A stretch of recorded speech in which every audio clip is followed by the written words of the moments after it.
ధనత్రయోదశి నాడు కొన్ని వస్తువులు కొనడం నిషేధించబడింది. ముఖ్యంగా 7 వస్తువులను అసలు కొనకూడదు. అవేమో ఈ వీడియో ద్వారా తెలుసుకుందాము. అవి కొనడం వల్ల లక్ష్మీదేవి కోపం వస్తుంది, ఇంట్లో పేదరికం వస్తుందని చెప్తున్నారు. అదేమో తెలుసుకుందాం. ధనత్రయోదశి నాడు ఇనుప వస్తువులను కొనడం అశుభము. ధనత్రయోదశి రోజు పొరపాటున ఇనుప వస్తువులు అసలు కొనకండి.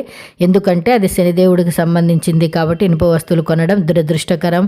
స్టీల్ పాత్రలు లేదా ఇతర వస్తువులు కూడా కొనకుండా ఉండటం చాలా మంచిది. ధనత్రయోదశి రోజు గాజుతో చేసినటువంటి వేటిని కొనకూడదు. గాజు రాహుకు సంబంధించింది కాబట్టి గాజు వస్తువులు ఏమి కొనకూడదు. అలాగే ధనత్రయోదశి రోజు సూదులు, కత్తెరలు, కత్తులు వంటి పదునైన లేదా కోణాలు ఉన్నటువంటి వస్తువులను కొనకూడదు. పదునైన వస్తువులు తీసుకురావడం దురదృష్టకరము. ఈ రోజున ఇంట్లోకి ఖాళీ పాత్రలను తీసుకెళ్లకుండా జాగ్రత్త వహించాలి. ఖాళీ పాత్రను తీసుకోవడము అనేది శూన్యతను సూచిస్తుంది. నల్లని వస్తువులు ధనత్రయోదశి రోజు కొనకూడదు. నల్లని వస్తువులు లేదా దుస్తులు కొనుగోలు చేయకూడదు.